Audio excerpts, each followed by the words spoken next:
a very interesting and a timely topic. So without much delay, I would request our director, Professor Joseph, to chair the event and conduct the proceedings. Thank you.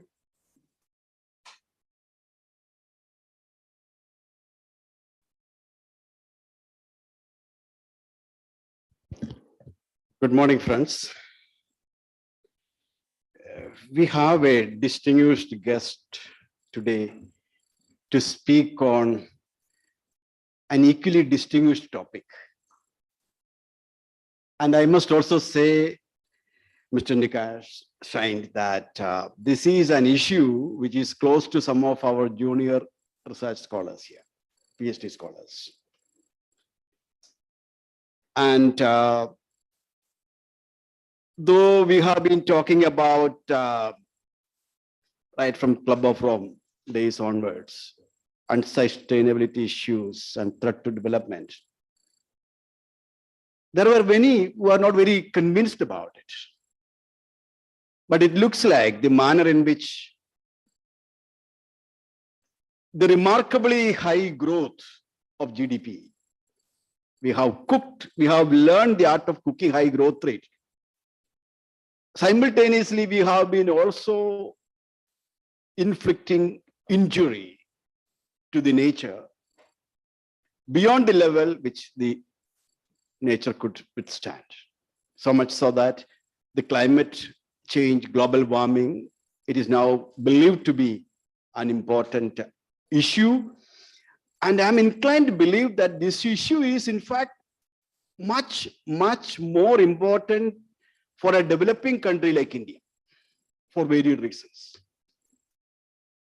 Point number one, this climate change, it quintessentially get manifested in weather change, rainfall pattern change, rising sea level, temperature levels in the oceans, etc., etc. So I would say that these impacts are, India is a country which is going to take the impact much, much more than any other country. Particularly, this impact is going to be intense and severe because we are a country that is holding on to the largest number of people below poverty line. Point number one, when you talk about, India has got what is called a coastal line of 7,516 kilometers, and almost 6 states and 4, I think we have almost 9 states and 6 union territories are having the coastal line. And almost 15.5% of Indian population are in the coastal districts. So any impact on, and out of that, this 15.5%, a substantial part will be the fisher folk who depend entirely on fish and blue economy. And how does that, any changes in the sea level, climate, the temperature of the water and the water resource is going to affect their livelihood.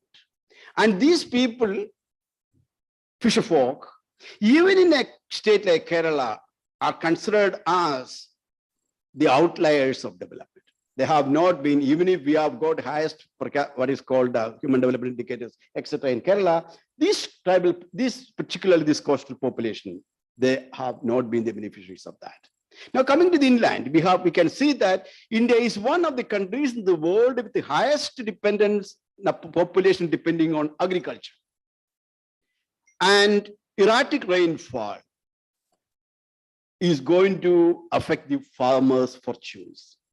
And secondly, we are the country which has got the largest population depending on glacier-based rivers for irrigation. And that is naturally going to affect their future. So to that extent, I would say that a country that is to be, if a country to be concerned about global warming and climate change, and particularly from the sustainability perspective, ecological sustainability perspective, in Kerala, India is indeed the country that is to be concerned most.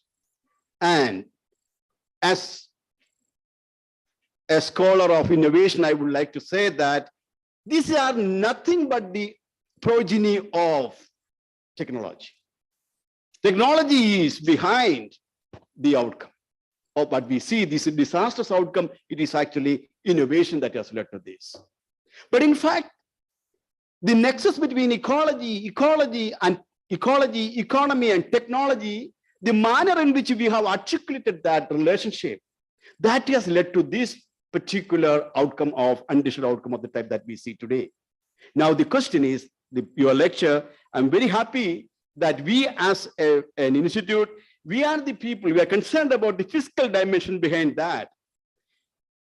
Unless and until, I'm sure we will be arguing that, unless and until we reorient our innovation system in a sustainability-oriented one, you won't be able to address this problem. And for that, the nature and character of that change, only on the basis of that we can drive a development, a financing that kind of a development. Without finance, not innovation, I must say. So it is the input that you are going to provide as an innovation scholar is very much important for any economic or fiscal articulation of the financing of the development of the type that we want, sustainable development, which we want to see. So I'm extremely happy that you are going to educate us on this problem, because without that understanding, any policy making on sustainable financing, developing sustainable financing for sustainable development is impossible. So your insights are very, very important for this institute. Thank you very much for accepting our invitation. Over to you. And we have certain rules which our coordinator is very democratic, so he didn't say we normally allow people to speak for as long as they can. But if you don't exceed 30 to 40 minutes, we will be happy. But we'll tolerate even beyond that. But I know you Germans are normally don't, unlike Indians, they don't talk much, I know. So now over to you. Okay. Oh, is this microphone working? Yeah. First of all, thank you very much for the warm words of welcome. I would like to. I need to give the presentation to. Okay, I go over there. It's your choice. If you have a pointer here, you can do that. Can we do that? The pointer is working from here. You can sit here. Okay, then I'll stand. Okay, you like that. I also like. You stand so that we understand. Okay. You are an important. You are important attribute of a good teacher.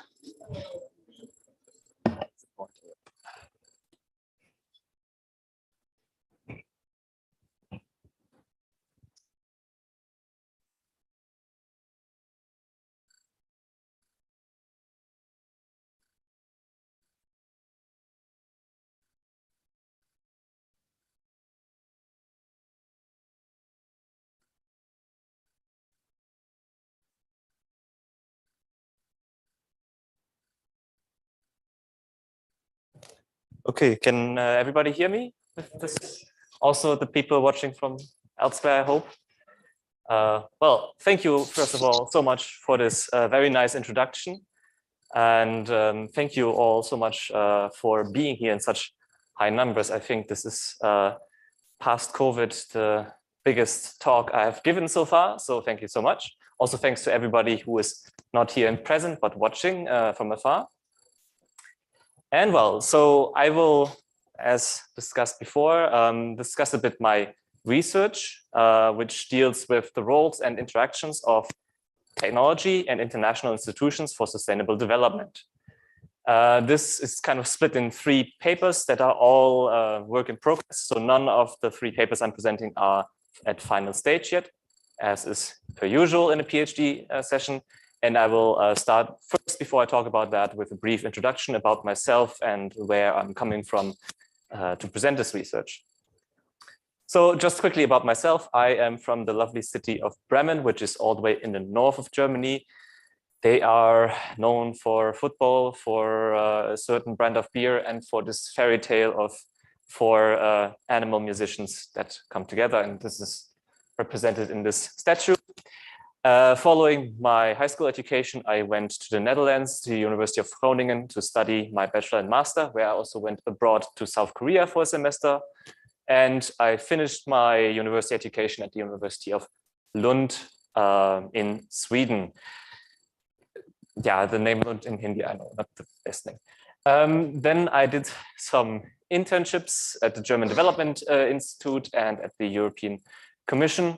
Following that, I decided I want to do a PhD, which I'm now currently undertaking at the Karlsruhe Institute of Technology, which is in the southwest of Germany.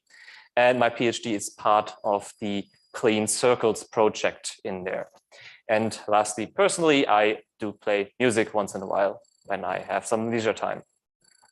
Now, where am I employed? Where am I working at? It's the chair. They missed you very badly yesterday. Huh? They missed you very badly yesterday with that capability. Well, can always. I'm not gonna. We can always repeat that. No, I'm part of the chair in economic policy, which is headed by Professor Dr. Ingrid Ott. It's part of the economics department of the Karlsruhe Institute of Technology, and it's actually a very small team. So chairs there are usually not more than 4 or 5 people. So we are 4 research assistants, secretary and 3 student assistants, and we focus mainly on the role of institutions and innovations in several different growth processes. And this is the rest of my team. So let's talk a bit about the research. I don't think I need to introduce the urgency to address climate change anymore because Professor KJ Joseph has done that very nicely. Of course, when we discuss climate change, the dilemma always pops up in that we do know that environmental emissions are strongly correlated with economic growth. Now, one could, of course, say for some countries like Germany, this might be less of a problem. We're already very developed. We can afford to reduce our growth. But for other countries like India, or let's say even worse, like Madagascar or Ethiopia, economic growth is still vital to escape poverty. So this really creates a dilemma. What can we do about this? This is especially supported when we look at future energy demand scenarios, which there are many, but none of the future energy demand scenarios say basically, well, energy demand will decrease. In fact, the opposite is true. It's likely going to increase heavily. So what to do? How can we mitigate these growth-induced environmental emissions? Well, there's many factors that are being discussed, but two main factors that always come up basically in every discussion are, of course, public institutions and technological development. And technology is, of course, it is the factor that led us where we are now. Technology development was the factor that's led to our dependence on fossil fuel. But if we look at today's development of technology regarding energy, especially, we see that most research goes into renewable solutions and energy efficiency solutions, meaning that there's at least some hope that technology development might play a role. Similarly, institutions are very multifaceted. We can talk about local institutions, we can talk about national institutions. I will mainly be talking about international institutions today. And my research question of the overall program is then, what are the main roles and interactions of international institutions and technology development in the mitigation of growth-induced environmental emissions? And I will mainly address 3 topics. Mainly, first, I will try to reassess the relationship between economic growth and environmental emissions. The most popular framework here is the environmental Kuznets curve, and I will re-examine it. Then I will directly jump into this issue I've raised of analyzing the effect of technology development in international institutions and how they may influence renewable energy diffusion.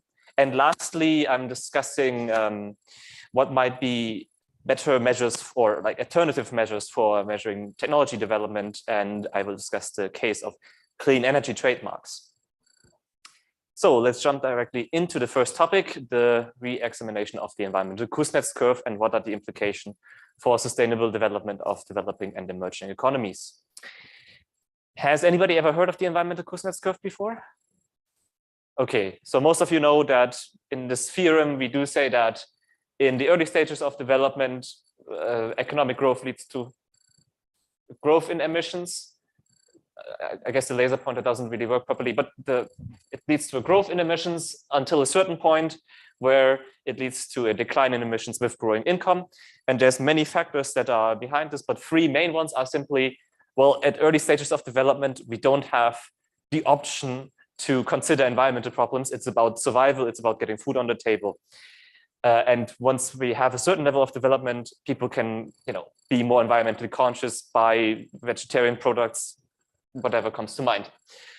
Furthermore, everybody knows, of course, the basics development model in terms of structural shifts. Usually it's said that the first shift is from agriculture to industry and then from industry to services. And at least it's postulated that the shift from agriculture to services leads to an increase in emissions, whereas the shift to services then leads to a decrease. More on that later. And lastly, some people argue that, of course, in the early stages, human capital development is relatively low. So the skills, knowledge, and resources for having an energy transitions are not there. There are, of course, many issues with such a framework. Apart from several econometric issues, many people will just say, well, is the service sector really less polluting? Evidence actually points against it. But one of the biggest critiques is, well, so countries shift to services, they still have to buy all the products. Where do they get them from? Usually from other countries. So who is responsible for the emissions of all the imported products? Why should the country that's importing them not be accounted for? And that is the pollution haven hypothesis. And essentially, it says that we should actually take the emissions that are embodied in imports and add them to the emissions of the country of consumption. This one is called the consumption-based emission approach versus the standard production-based emission approach. And it's also not entirely uncriticized because, well, let's say we're a very export-intensive country and our exported goods are very cleanly produced, doesn't matter for the statistics. So both factors have high criticism. Empirical findings regarding the EKC so far are that, well, when we look at production-based emissions, largely an inverted U-shape pattern of the curve is confirmed, but it depends a bit on the sample, on the countries, on the indicators that is used. And sometimes this turning point is actually outside of the sample, meaning it's at a GDP level of, let's say, 100,000 GDP, which no country other than maybe Luxembourg and Qatar can reach. When we look at consumption-based emissions, the EKC pattern is again confirmed, but then we really consistently have a turning point outside of the sample, meaning, yes, there's a turning point, but it will never be reached by 99% of countries. Now, where do I come in? Usually when we look at these estimations, they focus on developed countries because simply data on these consumption-based emissions especially is not very widely available. This has changed recently as the Global Carbon Project was released by Friedlichstein in 2020, and they estimated a consumption-based emissions data set for I think it was 141 countries by basically mapping their trade data, the sector emission intensity, and putting that all together. The explanation of the exact metrics would take some time. I will skip that for now. So my contribution is then to re-examine the Kuznets curve. Does this same results still hold when we apply it to also including emerging and developing countries? I do a very simple fixed effects regression on the panel data collected, where I include, so in order to measure the environmental Kuznets curve pattern, you simply use the coefficient of GDP per capita as the increasing factor and GDP per capita squared as the decreasing factor. If both coefficients are significant and GDP per capita is positive, GDP per capita squared is negative, then that's the environmental Kuznets curve pattern. Then the turning point can be calculated, and then we have the results. I also then include other relevant variables. First of all, the share of industry and service value added to account for structural transformation. I use fossil fuel prices to account for price changes, economic globalization, and population density. And I use country fixed effects. And of course, there's an error term in there. The sources, if anybody wants to know, we can discuss later. But in the end, I have an unbalanced panel data set covering 111 countries from 1990 to 2019. What are the results? Well, this looks like environmental Kuznets curve pattern when we look at the coefficients of GDP per capita, GDP per capita squared. For production-based environmental emissions, the turning point is at 46,168. dollars per capita, which is approximately the GDP per capita of France currently. When we use consumption-based emissions, also the pattern is confirmed, but the turning point is $112,958 per capita, which only I think Luxembourg and Qatar have right now. So that is not really good news for there to be a turning point. Now, I also tried to evaluate this whole debate of the shifts from the sectors, and we do see that actually. So the more reliant a country is on industry, the higher its emissions are. But do we see a decreasing effect of reliance on services? We don't, actually, at least in this very simple estimation. Visualization of the results. This is how it looks like. So both these scales are logged. We have production-based emissions on the y-axis and GDP per capita on the x-axis. And we do see, yes, it's increasing. Do you see a curve pattern? I must say it's more increasing than a curve pattern. And this is represented by the turning point, which is at the very right side of the sample. This looks even worse when we look at consumption-based emissions. There's like 2-3 dots here on the side of the turning point. So 2-3 country year observations that have passed the turning point. Not very good news. So then I try to, as the last point, see, okay, this whole argument of skills and knowledge for the transition, how can we account for that? And I simply used an estimate of education, in this case, human capital, which is educational years times educational return. And then we also see a Kuznets curve pattern across all models. And this time it's a bit more to the left, the turning point. So this might have the implications in the end in both cases that yes, so education development does certainly play a role to have a chance to be less reliant on CO2 emissions sooner. So in the end, for this first paper, we do see that for both PBA and CBA emissions, yes, there's a turning point. Yes, there's an environmental Kuznets curve pattern, but for both it's to the very far right on the sample. And this structural transformation argument seems to consistently not hold. What does hold a little bit is the argument for human capital for skills and knowledge. Of course, this leaves a lot of issues to be discussed. There might be other accounting methods for CO2 emissions, like the technology-based, consumption-based emissions that also account for the export content of a country. There might be more sophisticated methods. The fixed effects analysis of a panel data set is very simple. And one could assess other factors driving the environmental Kuznets curve. And also one thing that I don't map yet is, of course, the technology development, which has generally shifted since the 90s. More on that in the next paper. Future outlook is, of course, well, this is based on currently existing development patterns. Who has to say that developing countries nowadays have to simply follow the pathways of developed countries? And especially with the increasing relevance of international environmental cooperation, new pathways, for example, through the sharing of clean technologies might emerge.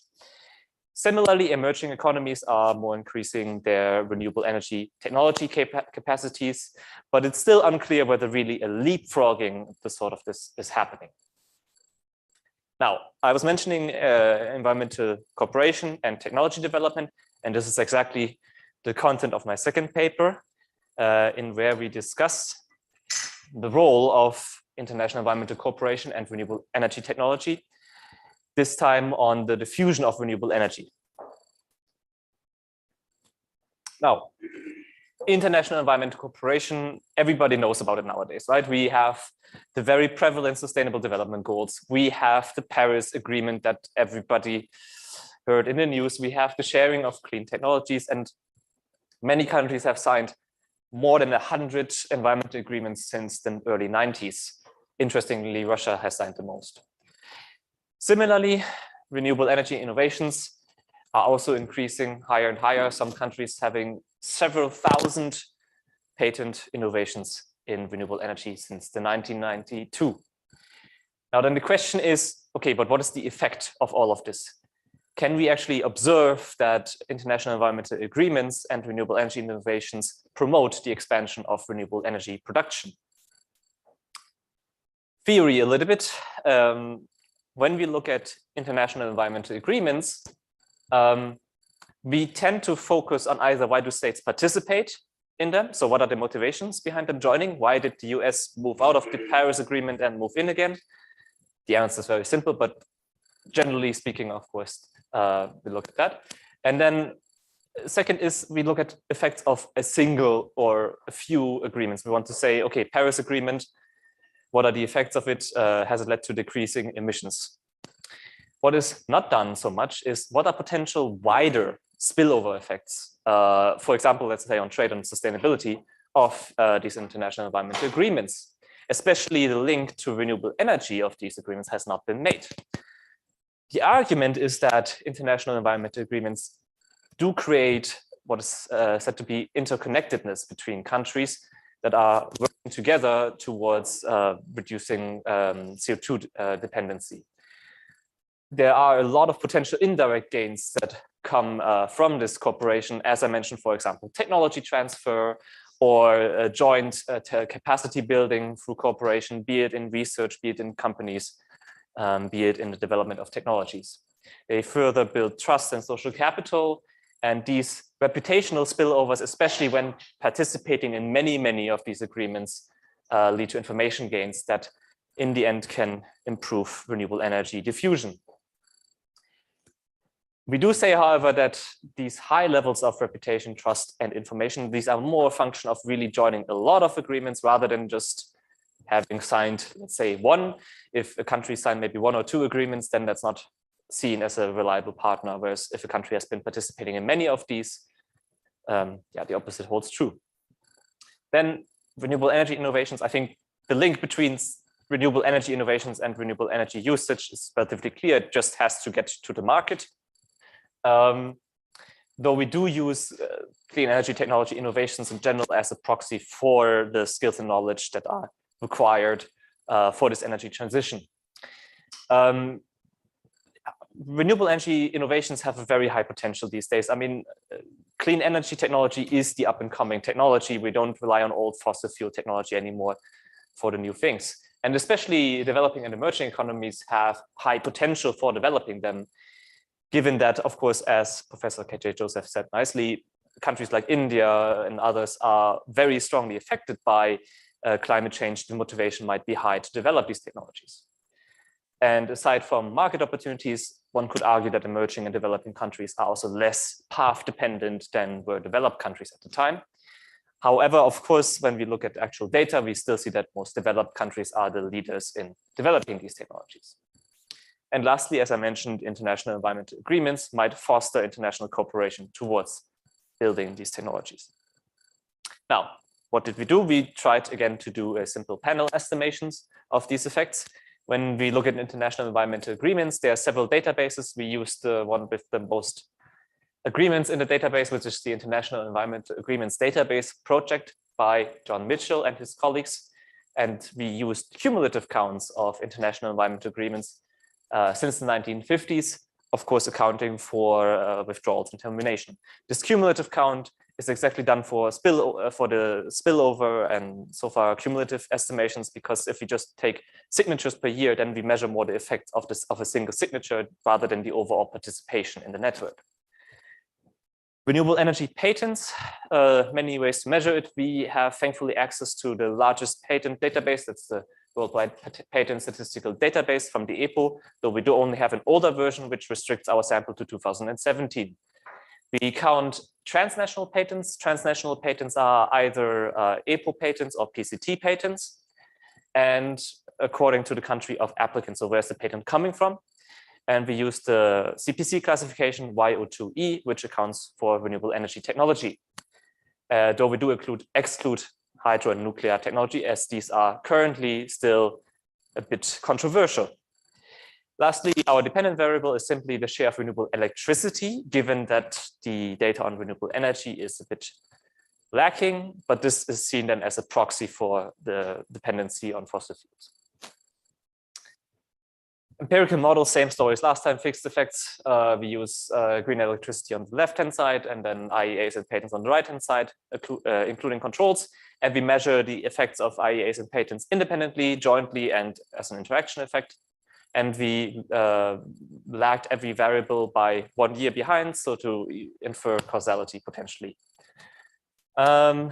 We use several controls, economic controls, GDP per capita, price, fossil fuel prices, globalization. You have seen that before.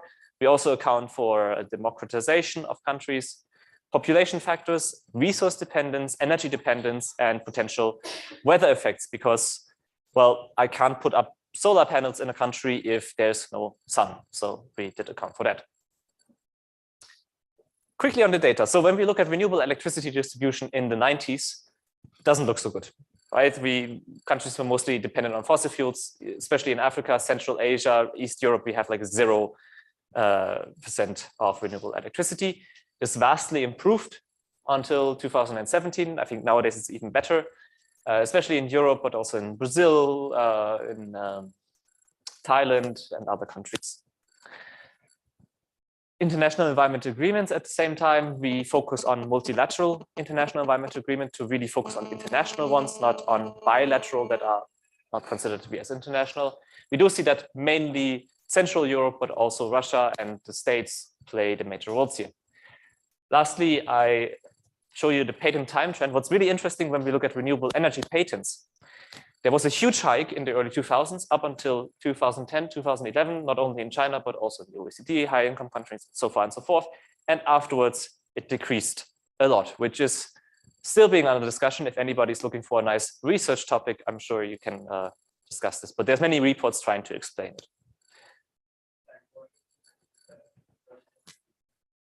2010, 2011. Yeah. Results. This is the whole model. If somebody wants to discuss the single control coefficients, the other statistics, we can do that anytime, but let's focus on the main factors.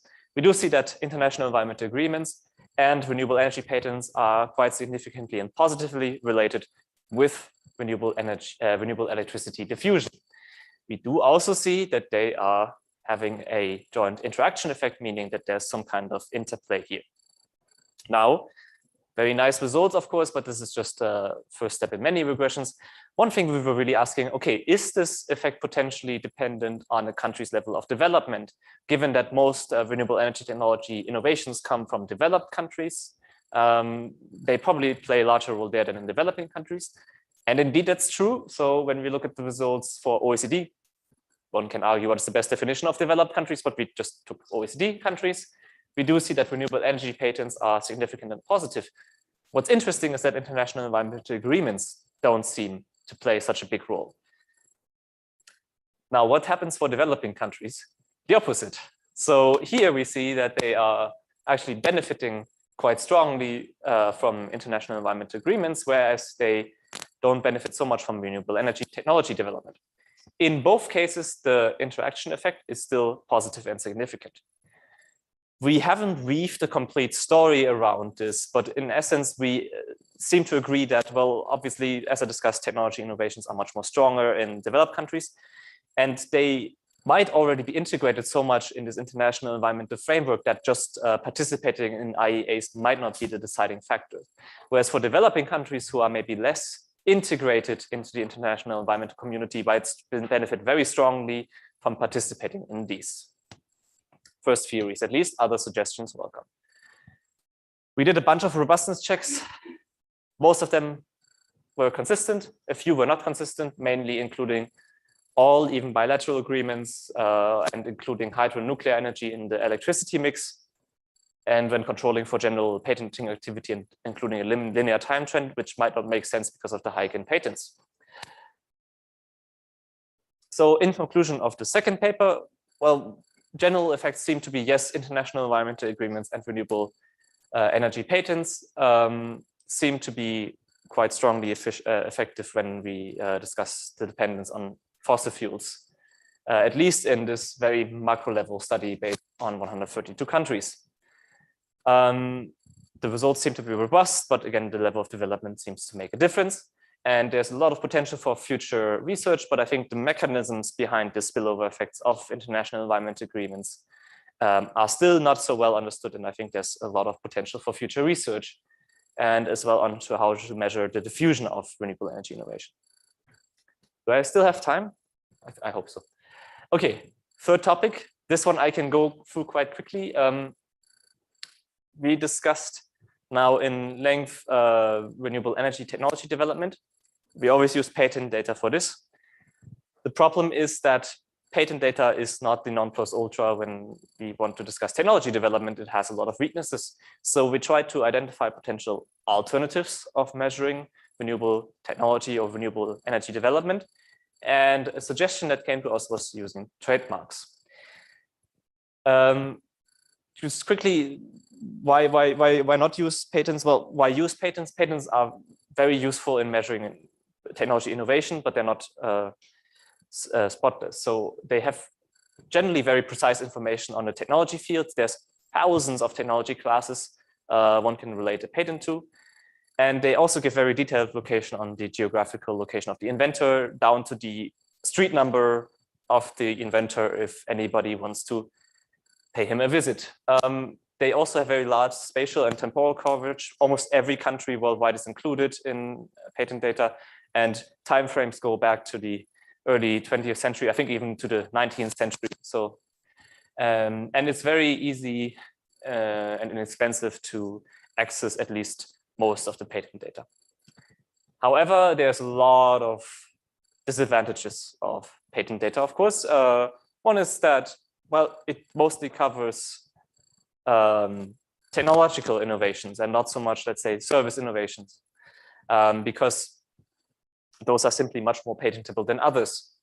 And whether a company or a person would like to apply for a patent or not is also very heterogeneous. So some companies might just use secrecy in order to protect their innovation. And this really depends on the firm size, but also on the country. Because, for example, international patents are very, very expensive. So not every company can spend millions of dollars on just applying for an international patent. And lastly, patents are don't have the same value, especially several country offices allow patent applications with different kind of values. So there's alternatives for measuring innovation or development of technology. One is, of course, R&D expenditures. There might be scientific publications, but there's also measuring simply a country's exports or trademarks. Quickly, to show some differentiations, patents versus trademarks is largely a technology versus service-based innovation discussion, though there is a lot of overlap. So a lot of studies study whether there are similarities between patent and trademark development, and it's quite similar. Another reason why I would want to use trademarks, especially in clean energy development, well, patent data is very rare, especially in developing and emerging economies on clean energy. Whereas trademark data, at least when we look at the comparison, you might not see it from a distance, but the scales are different here. It's about 2 million, and here we have 10 million. So simply the number of trademarks is much higher. What's the problem then with trademarks? They don't have a clean energy classification, because whereas patents have thousands of classifications, trademarks have 45. So how can we then measure trademark clean energy development? We have to classify them ourselves. This was the topic of a master thesis I supervised, and in the end, we decided to make a paper out of this. Patents and trademarks both have a lot of information that we can use. With patents, we can simply use the CPC classification or the IPC classification in the end to assign it to a certain label. With trademarks, we don't have that yet because there's no NIST classification. For this estimation, we used this time the USPTO data because they have data on trademarks as well. Essentially, for patents, we split them up into renewable energy patents and any patent that is non-renewable energy related, and drew 10,000 random elements from each side. From trademarks, we took all the statements related to goods and services. Out of these, we drew a random sample of 8,748. Out of these, we manually labeled 100 as clean energy related and 100 as non-clean energy related. This is not the actual standard. Now we have done 800 in total, but that has not been analyzed. And it's also not very fun to label trademarks. So it's a bit of a slow process. Then what's the general approach? Well, we collected the data, then we utilize a process to get the most information out of the data, calculate the frequency of the occurrences of certain terms, and then use a support vector machine on both data and tested the model. Now, this was done by informatics experts. I will do my best to explain the process, but I'm not an expert on these next steps, so please forgive me. In essence, the first step is natural language processing, which in several steps just tries to get the most information out of a text regarding keywords through tokenization, QoS tagging and stemming and subword removal. Then we use a TF, so a term frequency to inverse document frequency matrix to identify the frequency of the occurrence of these terms versus the frequency of documents that carry these terms. And then we apply a support vector machine, which is a supervised machine learning algorithm that essentially tries to draw a line between the two closest points that are positive and negative, and then differentiates those two. Training is done, computer runs this algorithm, and we arrive at a score. This essentially the score comparing our individual classifications of these trademarks and patents versus the results gotten by the support vector machine. There's several different metrics, but the most important one is accuracy and balanced accuracy, which basically says, okay, how many of the positively labeled patents and trademarks and how many of the negatively labeled patents and trademarks were actually negative/positive. And the precision was about 88%. Not perfect, but has a lot of room for improvement, which we are still currently working on. This is built around, again, true positives and true negatives that are identified in the sample. So this is still work in progress, but what we can definitely conclude is, well, there need to be new ways or different ways from just using patent data to measure clean energy development. And it's might actually be possible to use alternative ways, be it trademarks, but this kind of approach might be applied to other sources of data to identify clean energy development. A metric of 88% is not perfect, but with more training and more identification of positively labeled trademarks, say by experts, this can certainly be improved. Of course, when we discuss this, there's also a lot of doubt whether trademarks are really a good measure of innovation and rather just of application or diffusion. That can also still be discussed, and yeah, the precision might be improved, as I said. So future research should really work on finding further measures to develop renewable energy development. And one could, of course, also now work with this data set and test it. So these were the 3 papers. What have I learned so far? What have you maybe learned so far is, well, that the relationship between economic growth and environmental degradation is largely actually monotonically increasing, especially when factoring in consumption-based environmental emissions, and there's no realistic turning point. Technology and international environmental agreements might, however, lead to facilitation of reducing the reliance on fossil fuels, but especially when we look at renewable energy technology and renewable energy development, one should work on developing better ways or more ways to measure these developments. Many future research opportunities are arriving from this. One could, of course, assess the differing pathways of developing and emerging countries compared to developed countries. Some papers have already assessed the differing energy production and consumption patterns, but especially the reliance on fossil fuels is not tested so far. One can improve the assessment of clean energy technology development with this new data. One could work more on measuring the actual diffusion of these technology innovations. And as I mentioned, the mechanisms for international environmental agreements are still to be understood. This is the end of my presentation. I would like to thank everybody in my team, and I would like to thank everybody of you for watching this presentation. Thank you very much.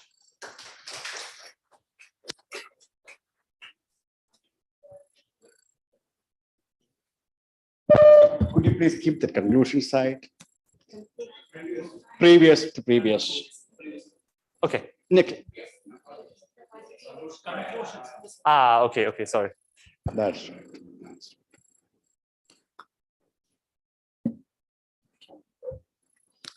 You want to stand or you want to sit and relax? I can stand. You'll stand? Very I'll- good, very good. I think it was a marvelous presentation and it is very educative.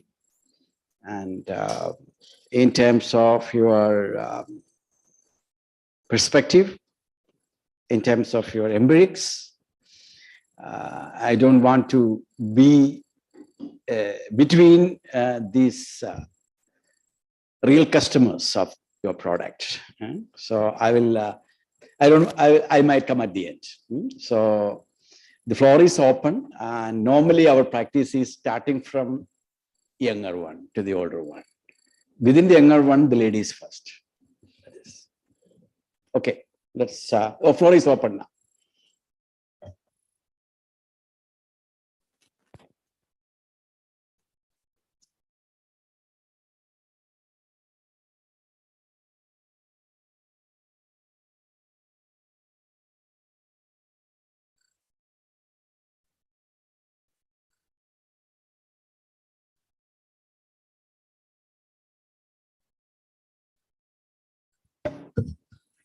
Here you actually spoke about the clean energy technologies, which are basically mitigation technologies. So how does adaptation technologies and geoengineering technologies factor in this equation? What was the second? Adaptation? Adaptation technologies and geoengineering, like we are trying to reduce the incoming solar energy. I mean, they will, of course, play a major role as well, but we are more talking about prevention of climate change. I think that is another issue that still is highly relevant, of course. There's also technology classifications for adaptation technologies.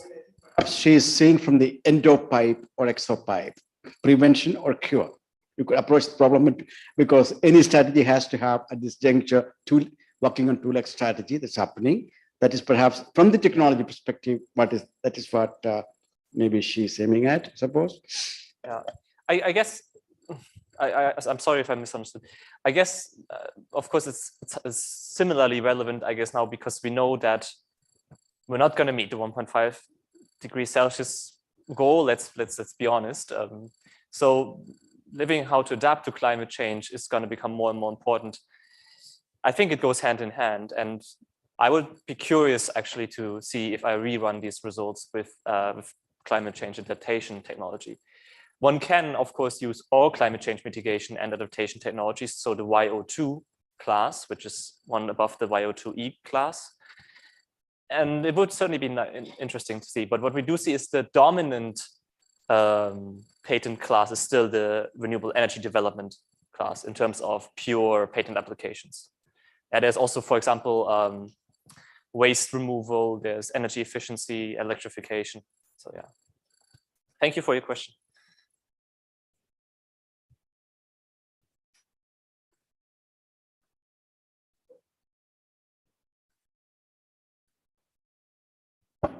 Hi, sir. My question is implementation of green technology obviously costlier. So is this the funding is the funding of this is the duty of government or is it by market?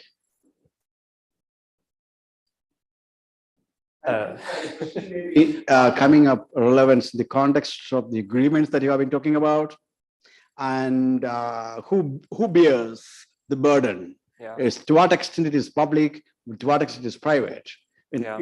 and what is the trajectory which you see, and what do you think that trajectory indeed will have its influence on what's the outcome that we can expect? This is a huge debate. In general, it's both that have to drive it, right? We do know that because CO2 and global climate change emissions are externalities. So what we do know in classic economics is that, well, the incentives to deal with these externalities for firms and companies are usually not high enough. So there needs to be an incentive from policy perspective, let's say taxing these CO2 emissions in order to motivate the private sector to develop them. On the other hand, it really depends where you're looking at. The example of Germany is, for example, that the public policy when it comes to electrification of cars is relatively slow, whereas car companies are controversial, but more and more building electric cars without the incentives coming from the policy. So I would simply say it goes hand in hand very much. One cannot do it without the other. I hope that's satisfying.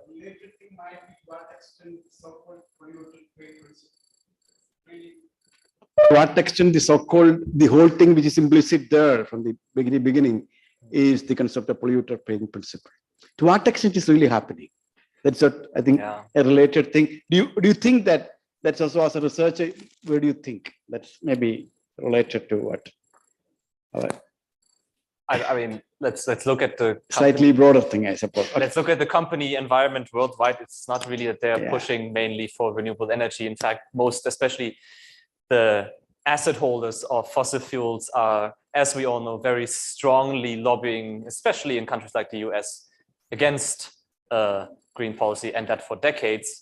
In fact, most people believe that the whole contra climate change views are kind of coming based on funded papers from these kind of sites. So yeah, thank you.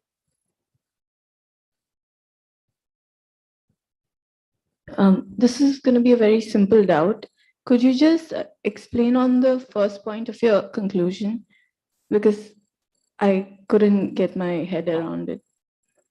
So the first point with the monotonically increasing, yeah. So in essence, it means that right now there seems to be not much support for the evidence that, okay, economic growth at some point will lead to decreasing emissions.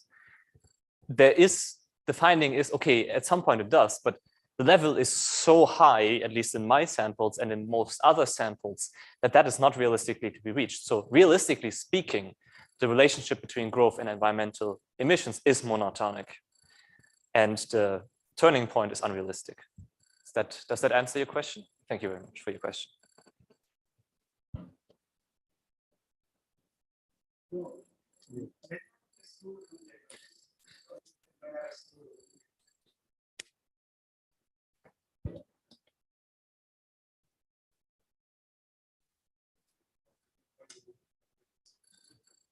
Hi sir, it's me George and I have a question.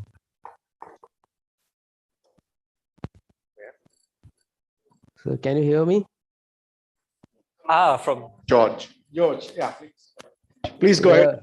Yeah, sir. As you stated in the conclusion that the economic growth and environmental degradation is monotonically increasing, how a developing country like India, those who achieve industrialization comparing to the developed nations who got industrialized in the period where these environmental issues are not a concern, maybe in the 1880s or 1870s or something like that. And after only in 1970s, these Kyoto Protocol or Montreal or all these things are coming to concern, and the world thought about environmental things in late 90s. So how can we tackle this problem? India tackle this problem of getting industrialized, comparing to those developed nations who got industrialized very previously than the world thinking about these environmental issues. And as you stated that these green or sustainable patents are so much expensive and they are also coming from the developed countries itself. So what's your take on that? How a developing country who is less industrialized can tackle this problem?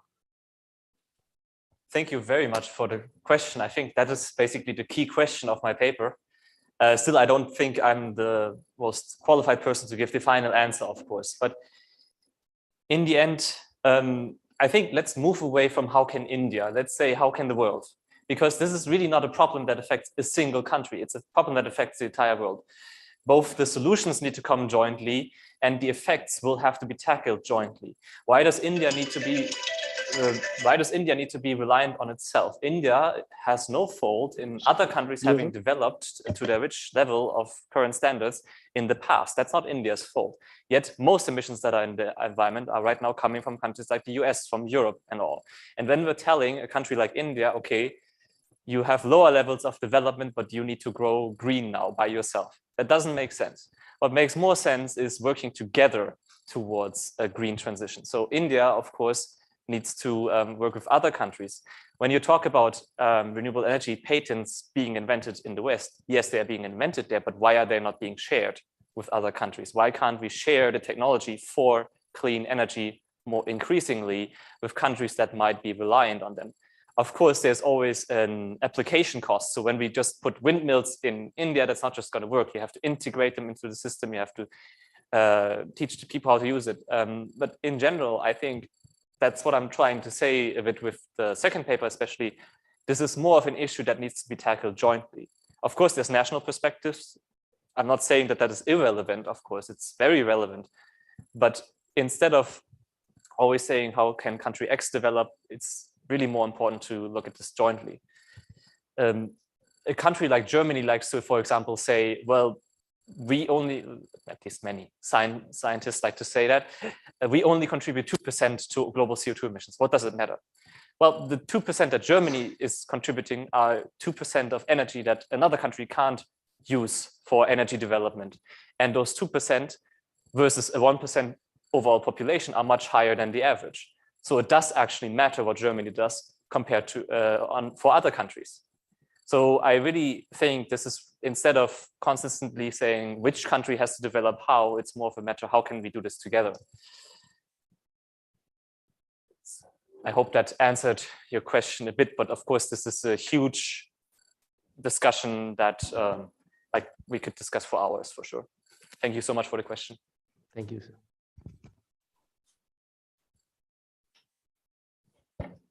Hello. Yeah, great presentation. I have 3 comments, couple of comments and clarification. On your first paper, you have used fixed effect model. So from what I understand, the environmental quality changes cumulatively. So the pollution measures, they may be correlated over time. So it may be better to use a dynamic panel model, something like this PMG estimate pressure. They have this panel ARDL model. And if you are feeling more adventurous, there is a asymmetric version of the same. So we can do away with the quadratic term. That is the suggestion on first paper. And on second paper, this is just a point of observation. See, I used to work in industry. A company may file a number of patents, let it be clean energy or anything. And the number of patent files and the number of patents that actually factor in the final production or service, I mean, whatever they are doing, there may be a huge variation. This is what at least I have observed. So to what extent using the number of patents in your regression equation? I mean, if you see that at that coefficient, its magnitude is very small. I mean, in panel regression, we normally do not say that, but still it's very small, it's significant. So this is just a random observation. And again, that if I had just looked at the R square, it's around 5%.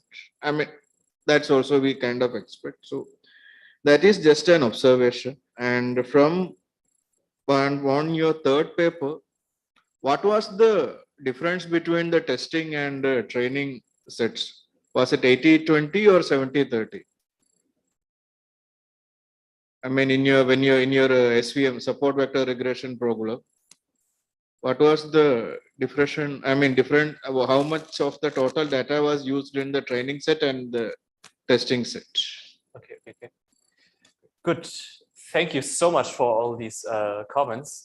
I'll try to address them one by one. First of all, I absolutely agree with you. There are many nicer and more sophisticated ways to estimate the environmental Kuznets curve. there's even, I have been told that there's a very complicated way to estimate whether the turning point is just a statistical artifact and not, in fact, part of the sample. Given that it's still research in progress, I definitely want to implement a more sophisticated analysis, but I need to strengthen my statistical skills for that first. Thank you very much. The second question regarding patents, I agree with you 100% that we can't say 100% behind every patent there is a technological innovation that is being brought to market. In fact, that's one of the advantages of trademarks versus patents. A trademark means the requirement for achieving a trademark is that the innovation is brought to market. We try to mitigate that by using transnational patents, so EPO and PCT patents, because those are so expensive and cover worldwide that likely a company is not gonna apply for technology, at least from our knowledge. You probably know more, but they're likely not gonna apply for these ones at least when, or they're less likely to apply for these ones when something is not coming to market. Whereas just applying at the local country office, of course, then might be. And in the end, what we're also trying to say is, well, even if there's not 100% a product that comes to market in the end, it's still kind of proxies for the research, the technology development skills being done towards clean energy. So even if it's not a perfect indicator, it still tells, I would say, a relevant story for what we're trying to say. In that regard, yes, small coefficients, I didn't mention, sorry, I forgot, these are locked variables. So I think the size of the coefficient is quite relative. So I think it was not that bad that it was small, and the R-square is very low, yes, but on the other hand, it's also a very difficult model to predict renewable electricity perfectly. We have had different robustness checks where the R-squared was higher, but then we also had lower observations. For example, we have 3,000 something observation with high country heterogeneity. So of course, we expected a very low R-squared, but one can of course discuss them if still relevant. At least many positive robustness tests at least seem to point towards that direction, but I am always open to say, well, the results are not super strong, I would say. And then lastly, your question was, trained for now, we only have done the training and testing on 8,748 trademarks. We do plan to do it on the whole thing. No. Among the 870, how much you use it for training, and on what proportion of the data it was tested? That was my question. For training, we use all the ones that we have positively and negatively. That was your question? If I don't. No. It's like, what was size of your training set? The size of our training set. I'm not sure if I remember correctly, but it was, I think, yeah, it was the manually labeled ones, and I think equally many non-classified trademarks. But I would have to look that up. Okay. I will tell you later. Thank you. Thank you for your questions. Very nice comments. Hi, Nikas. Thanks for a very nice presentation. I have a couple of questions and comments, clarifications. First, for your chapter 1, you have taken human capital as a variable. So which indicator you have used for that? First. Second, for your chapter first paper, you have analyzed you have segregated countries based on the geography, like Asia Pacific or North America. So is it possible for you to do based on income classification, like countries classified based on income? Like what would be the relationship, how it would be, how it would look like? And yeah, further? Yeah. So now some suggestions, or maybe, so what is the role of climate financing and how it can actually help in reducing the carbon dioxide emission? Fourth, is that there has been a lot of debate and discussion going that if we shift from non-vegetarian food to plant-based food, then it will have a bigger impact. For example, like, as you know, like say carbon dioxide emission from red meat is very high, or pork or maybe chicken is very high compared to other plant-based. So how much of that shifting can actually affect? Is it possible to econometrically examine, like empirically examine, like if we have data, again, I do not know, like if we factor into that, how that can actually help or lead to a reduction in the emission? Thank you. Okay, thank you very much for your questions. What was the first question again? That's what I lost now. Regarding the human capital, which indicator have taken? I mean, what is the So one can education, how to measure education, very big debate around this. I'm not an expert. What I used was human capital index from the Penn World tables. You probably know the Penn World tables, I guess. So how do they measure it? They take the average school years from Barrow and Lee, they interpolate it because it's only a variable every 5 years. And then they have to sort of return per average school year in monetary value as a sort of quality index of each year of education. This is all meshed together, and then they have an index, I think, that runs from 2 to 4.5-ish. That's like the range we're talking about. Yes, this is the graph you were talking about for your second question. I think if I would have put this in income groups, given that this on the x-axis we have GDP per capita, it would have been a bit boring because we would have had high income, upper middle income, lower middle income, low income. So I decided to do that based on these countries. But I think splitting the sample potentially by income, but also splitting the sample by time, because again, the technology development shifted. We had the Kyoto Protocol is certainly a relevant next step because trajectories might be different when we compare to the 90s. In fact, when we look at emission reduction targets, again, I can only talk about Germany because I follow public policy there more strongly. They always compared emission reduction targets compared to 1990. So I agree with you that we can find a lot of variation. The next one was a diet question, right? Yeah, vegetarian. I'm not an expert on this. I know that, so when we talk about individual solutions towards climate change, the biggest impact factors in the West, at least for people in the West, are four. So moving to a plant-based diet is one of them. Not owning a car, not driving a car, and not having long-term flights. Can you guess what's the fourth one? The biggest one? Not having children. Yeah. So that's one on the list. I think I have not looked at how to estimate. Not having children. That's the biggest factor.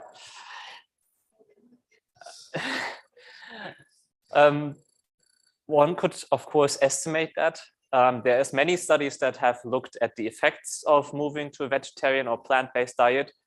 I have seen one presentation where they kind of did a systematic literature review and mapped the development, and very, very clearly, so meat-based consumption has by far the highest negative effect on CO2 emissions, and plant-based, especially when it's vegan, because when you have vegetarian, you still have, at least in the West, many cow-based products, which are still heavily CO2 emission intensive. So yeah, that's certainly possible. There's also nice world input-output data that, for example, links CO2 emissions, but also water consumption to meat production. In fact, I don't know if you know the statistics, but often quoted statistic, 1 kilogram of beef that's eaten in the West. How many liters of water do you think are used for that? Any guesses? 15,000. So don't eat beef.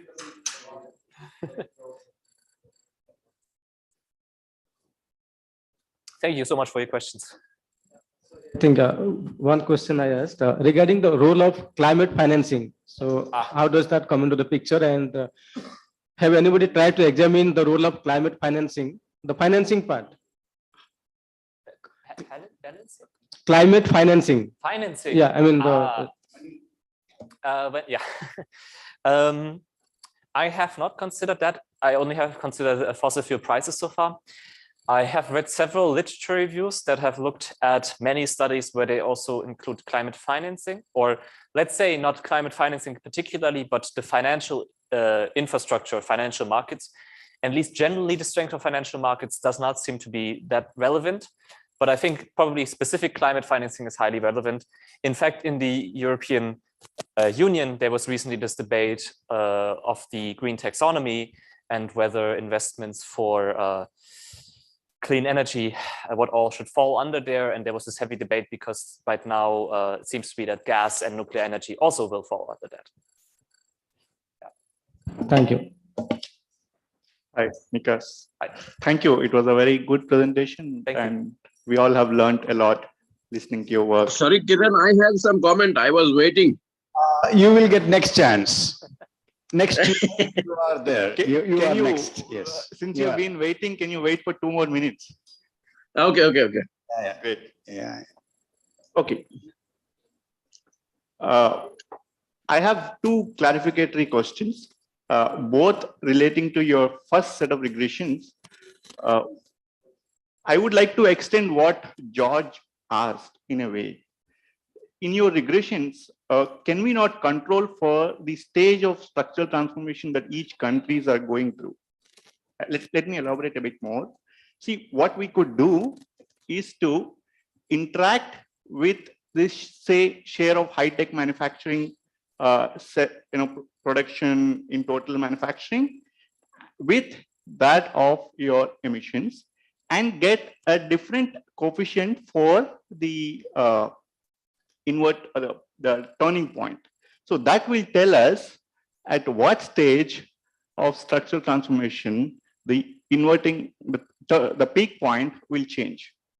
And that will also give us some insights as how different countries positioned in terms of emissions and the likely turning point. That is one. My second clarification is, I don't know if I missed it, but I was wondering why the innovations, especially the clean energy innovations, did not factor in your first set of models. That actually has a great impact on the CO2 emissions, which you're trying to regress upon. Okay. A third set of question is more technical. I didn't see you having time fixed effects in the equation. Is there any deliberate reason for not having them? Because you have sufficiently large time period. So I see that at some point you're discussing you have included a time trend. Could you please explain why time trend and not controlling for time fixed effects? Okay. Thank you for your questions. Very nice comments. I will try to answer them one by one. I agree with you. Interacting, for example, with high technology, that's one option. General structural development, technology development, many opportunities. Very good comment. I will take that into consideration. And that also relates to the second part, right? The reliance on clean energy patents. I've actually done, not on patents, I've done some other analysis that I've not shown here because they're not that good yet, where I've related development to the share of renewable electricity. So how much renewable energy diffusion is taking place. And there we do see an inverted U curve. So first, reliance is going down because when you have lower levels of energy, it's easier to rely on renewables. And then at a certain point, it's going up. But the problem I had is when I looked at the sample, it was extremely heterogeneous. So it was basically the whole, like imagine the points were everywhere and I couldn't really see a pattern. So I wasn't really sure if that's related. One could also do, so thankfully, and this is actually quite new, or new 2020 report came out from the EPO and the IEA. They now have identified low carbon energy technologies, but they have also identified fossil fuel technologies classification. So one could also map the development between renewable energy patents and fossil fuel energy patents and see what, if the share, let's say, or the something. Actually, I did a quick look at India, and in recent years, they have been increasing relative to fossil fuels quite a lot. That will also give us very important policy implications. Yes. Because if you include innovations and then retest the turning point, it will actually tell us at what rate you can reach the turning point. And that will also kind of offer incentives for countries to go for cleaner energy production and technologies. Yes, yes. And lastly, you were addressing the whole time fixed. So we didn't use time fixed effects simply because of the patent data trends that were not linearly increasing because they had this huge bump. I was having a long debate with my econometrician. He had a lot of good arguments, I don't have them in my head now, so I would have to discuss that with you later.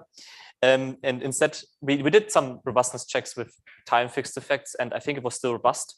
The results were still robust. This linear time trend was an alternative suggestion, but even that was in the end shut down and just moved to robustness checks because of this huge bump in patent development over time.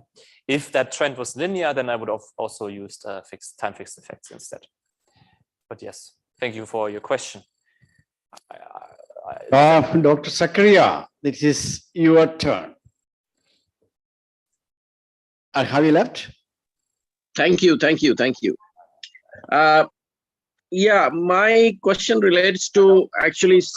Australia is speaking from. Right. Yes, So my question actually relates to the first paper, and I am just interested in, have you tried to do a subsample kind of analysis where you could see, even though it is monotonic, do they show different slopes? And of course it is a statistical artifact because you are already assuming a square term type of behavior, whether data shows it or not, it's irrespective of that. So you are forcing a functional form on the data.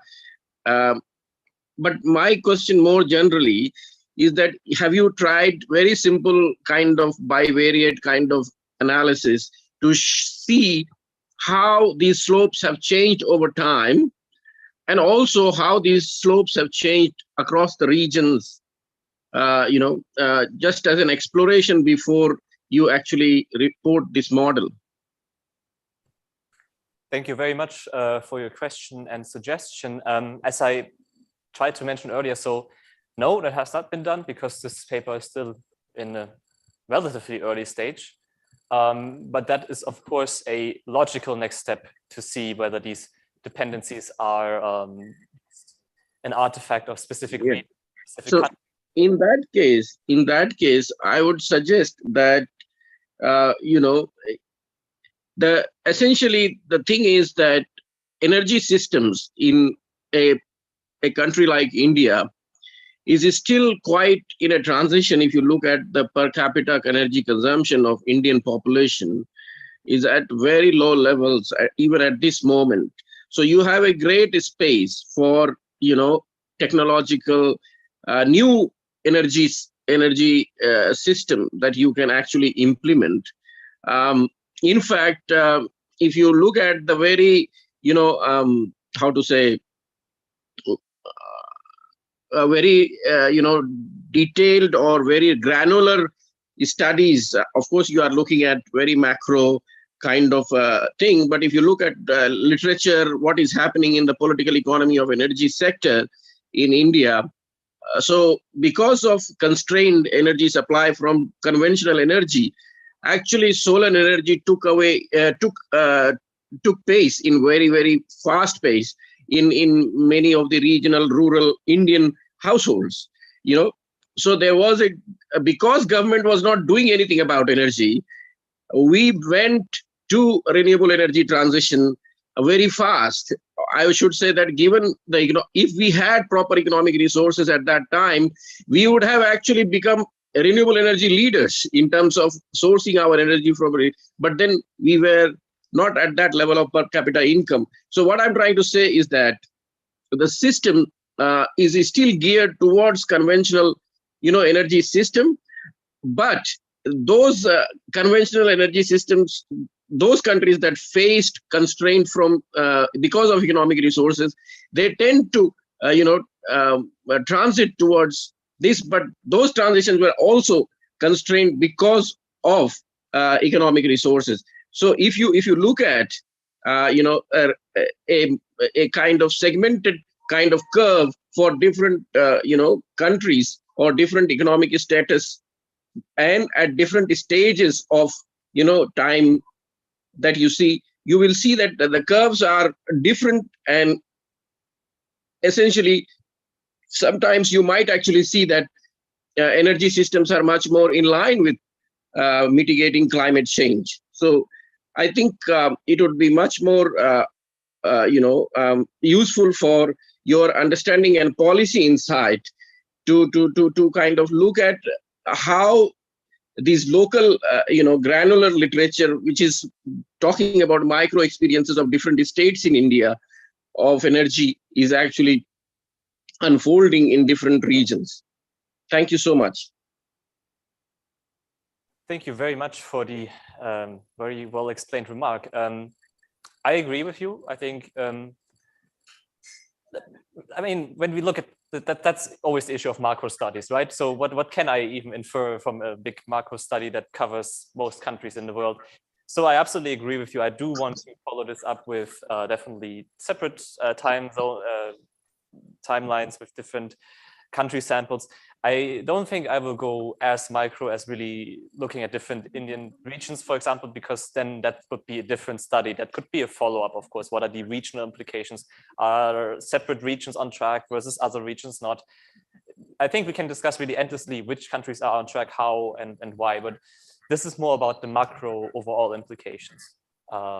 So I agree with you 100%, and I think to get better insights and make conclusive assumptions of this, we need to further our understanding of local processes versus the macro level looks. I hope that satisfies your remark. Thank you very much.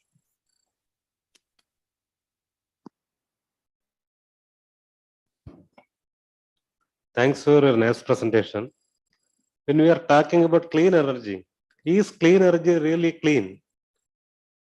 Because if the innovations and technologies that we use to generate, store, and distribute clean energy creates so much other kinds of pollution. For example, overuse of lithium-ion batteries. How do we tackle this issue? Can you share your insight on that? Well, we will never fully have an economy that is not in some degree detrimental to the environment, because we have gone as far as we are now. So all we can do is lessen our impact, right? Clean energy is not that controversial anymore. When we discuss nuclear, okay, nuclear is very controversial. Hydro energy is controversial. With solar panels, with windmills, it always depends. I mean, is the steel produced for the solar panels or for the windmill? Is that coming from a very CO2 intensive industries? Well, that's not good, but then you have one-time fixed costs of that, and then you have afterwards much less variable cost of environmental emissions. Though, of course, when we look at the climate friendliness of these technologies, they're not, so the environmental impact is not zero of no technology. No technology has zero impact on the environment, but it's way, way less of renewable energy compared to fossil fuels. Any statistics on the subject says that. We can discuss. So I think, like, for example, windmills. Everybody always discusses windmills. Windmills kill birds. Yes, windmills kill in Germany each year 200,000 birds. Very bad, not good. There's been incentives to build windmills so that they're below bird fly height and so far and so forth. But you won't be able to build windmills without killing birds. And yes, 200,000 birds is a lot, and I'm very sad about it too. But about 10 million birds die each year just by hitting windows in Germany. So we need to think about what discussion are we having. Of course, windmills in the sea are harming natural fish environments there, yes, but oil in the sea kills entire ecosystems. We can always try to mitigate this, and we can try to move towards a circular economy where we reuse what we do, but the scales are just different in the end. So, but it's good to ask that question for 100%. I agree. Thank you so much for the question. Yeah, I think nothing is perfect. I think it was really nice presentation. You provoked so many of them. That is the whole purpose of it. I'm happy that the problem is not solved completely. That's good. And, hello. Oh yeah, yes, you are. Yeah. Can I have a word? Please. Okay, this is just for clarification. This is related to the. Vijay Mohan. Yeah, I am Vijay Mohan. It's a clarificatory question. Am I audible? Yeah, very much. Okay, thank you. So the clarification is regarding the first paper econometric methodology. That is the panel data. You have used the fixed effects model, but you haven't told us anything about how you arrived at that particular model. That is whether you have done some statistical test Yes. to arrive at a conclusion that it is a panel data, that there are panel effects in terms of fixed effects or random effects. That is, you should, whether you have done some poolability test and the Hostman test. Otherwise, we cannot just take up one particular model and do that. In that case, the results are bound to have specification bias. So I would like to know whether you have done these tests. Thank you. Thank you for your question very much. And that's, of course, a very valid question that any journal editor would also ask. In short, yes, we did Hausmann test for every single model. It's always fixed effects. That's the way we went with fixed effects. We did estimate the model also with random effects just to be sure, but the results were basically very similar. Okay, thank you. Thank you for your question.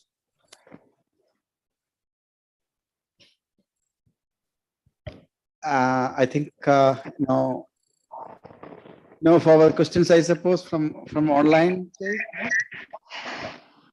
Yeah, I think I don't want to, because I feel like talking, but I don't feel like talking because I should not. I think it's interesting. I mean, from the seminar, you really provoked us.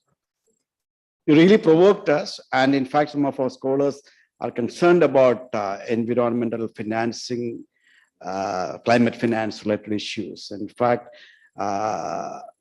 research on a sustainability oriented innovation is incomplete without adequately supporting research with sustainability oriented financing or development. It's very important. But I think there are points of real concern, because I said India is a country, starting with, to top it up. When erstwhile colonies got political independence, they are told, you either industrialize, Nicholas Calder and others, either you industrialize or you perish. And many embarked upon industrialization as their development strategy. And today what we see is deindustrialization, which you must be knowing, the Cambridge School, they have been.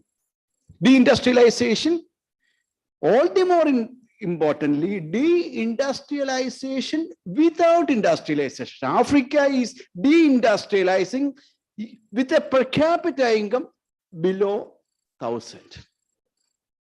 Now, only option for you now, from the Kushner's curve in the global production, in the era of multinationals, global production network, the only manner in which you can enter into the so-called ladder, which is, I said, the so-called ladder which was given for developing countries, is that industrialization ladder. That's all normal over there.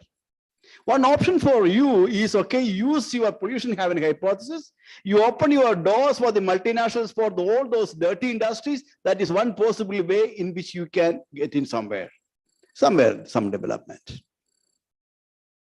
And that is also, in fact, you can think, I can find out the underlying logic, as you said, is in terms of the what is called the operation of the Kushner's curve and pollution having hypothesis are quintessentially related. You have said that.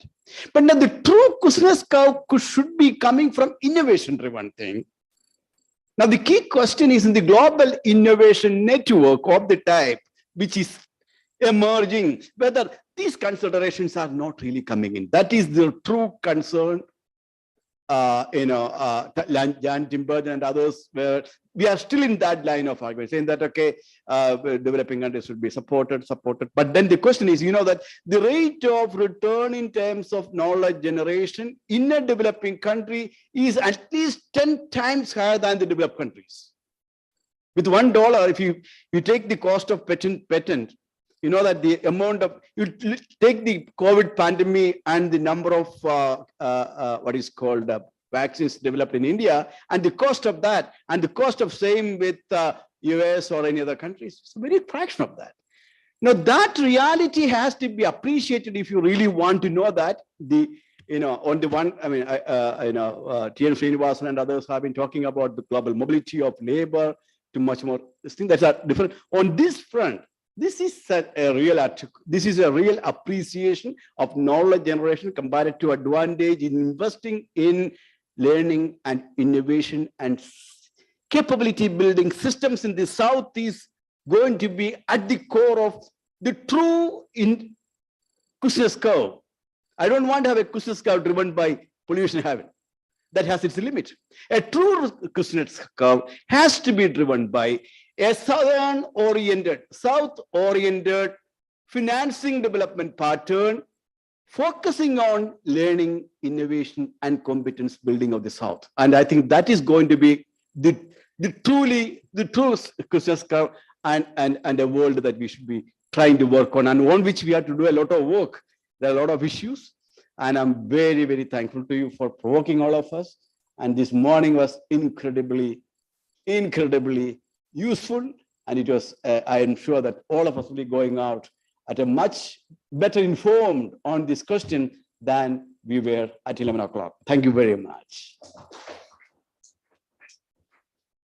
Well, thank you so much for the warm words. It was a pleasure and an honor to present here. Thank you so much. Yeah. I think our official and official normal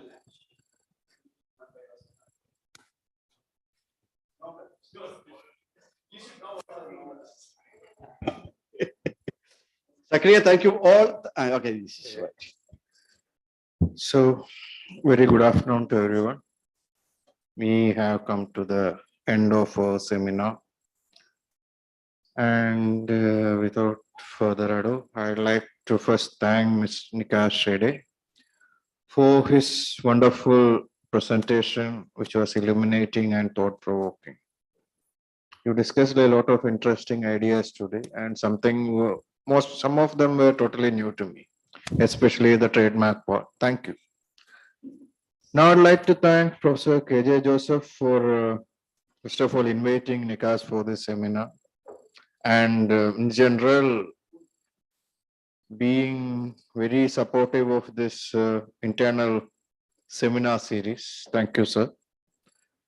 I'd like to thank my fellow coordinator Kiran, who organized this particular event, because he was, he arranged everything, all the practical side, including Anil. And along with, I have to acknowledge him, along with Anil and Anita ma'am, of course. So I'd like to thank all my other faculty colleagues, the participants offline and online, and our wonderful technical team for making this entire hybrid mode thing quite seamless. So thank you all. And like Professor Joseph mentioned, Nikas is invited for a normal lunch. You will find out what normal is in some time. Thank you. And